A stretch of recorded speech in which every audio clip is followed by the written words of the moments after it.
আসসালামু আলাইকুম।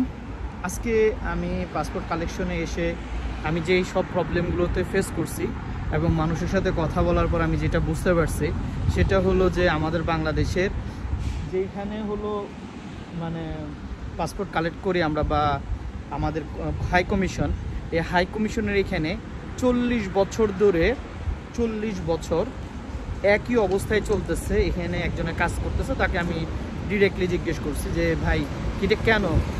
কোনো সরকার এটা নিয়ে কোনো উদ্যোগ নেয় না, ডক্টর ইউনূস সাহেবও এটা নিয়ে উদ্যোগ নিচ্ছে না। তা আমি মনে করি আমাদের যারা এখানে বড় বড় মানে লোক আছে বা বড় বড় ইউটিউবার আছে তাদেরকে এখানে আগে আসতে হবে, বাংলাদেশ থেকে আগে আসতে হবে, বাংলাদেশের কমিউনিটি থেকে স্বাচ্ছন্দ্যভাবে যেন কাজ করতে পারি, অ্যাটলিস্ট এক একটা জায়গায় দৌড়াদৌড়ি না করে একটা জায়গায় সব কিছু করতে পারি।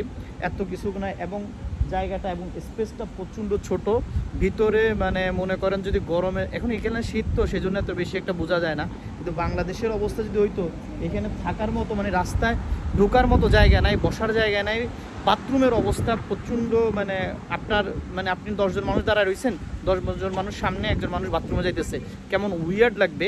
এই জিনিসগুলো কিন্তু এখানে আছে। সো যারা এখানে মধ্যে আসেন তারা অলরেডি জানেন, আর আজকের এই ভিডিওগুলো আপলোড করার পর হয়তো সকলে আরও ভালো জানবেন। আমি যে প্রবলেমগুলোতে ফেস করছি সেটা মানে মনে হয়েছে যে আমি জনগণের প্রবলেম, এটা বেশিরভাগ এটা আমার একজনের না।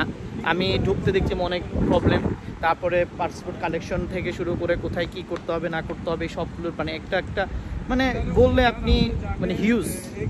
সো এই জিনিসগুলো আমাদের অবশ্যই মানে আমরা এখানে থাকি যারা, আমরা হয়তো সিটিজেন যারা আছি, যারা এখানে কাজ করি, তারা বাহিরে অনেক জায়গায় দেখি এনএসএসে যায়, আবার অনেক অনেক হোটেলে যায়, তো ওই সব জিনিস দেখলেও কিন্তু খরচ করে। তো এইখানে একজন মানুষ থেকে যদি স্টুডেন্টকে 50 টাকা করে নেয়, স্টুডেন্টের যদি রাইট থাকে সে 50 টাকা করে যদি পাসপোর্ট রিনিউ করতে পারে, সো একজন মানুষ যদি নর্মাল পাসপোর্ট রিনিউ করে তাকে তো 119 টাকা করে দিতেছে। কিন্তু এখানে 100 জন মানুষ আসার পরে যদি 100 জন মানুষে যদি 100 টাকা করে দেয়, তাহলে মনে করেন কত হাজার টাকা উঠতেছে, একদিনে 10,000 পাউন্ড উঠতেছে। কিন্তু এই জায়গাটার কোনো পরিবর্তন নাই, এই জায়গাটার কোনো উন্নতি নাই, এবং বসার একটা জায়গা নাই। That's really weird.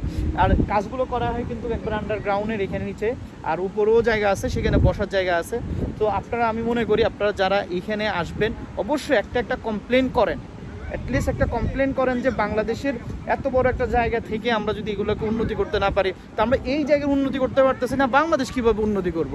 সো আমাদের মনে হয় আমাদের এই জায়গাগুলোতে খুবই গুরুত্ব দিয়ে দেখা দরকার, খুবই হেল্প হবে। মানে বৈশা চইলা, এবং এখানে ধরেন 100 মানুষ আসে, সেখানে 2টা মাত্র বাথরুম, একটা মহিলা একটা পুরুষের বাথরুম। সো এইটাও কিন্তু একটা দেখার বিষয়। সো আমার কাছে মনে হয় আপনারা যারা ইউটিউবার আছেন তারা একবার এখানে আসেন, ঘুরে যান এবং দেখে যান এখানে অবস্থাটাকে। প্লিজ, আমার কাছে মনে হয় ডক্টর মোহাম্মদ ইউনূস সাহেবের কাছে এটা যাওয়া উচিত অ্যাটলিস্ট।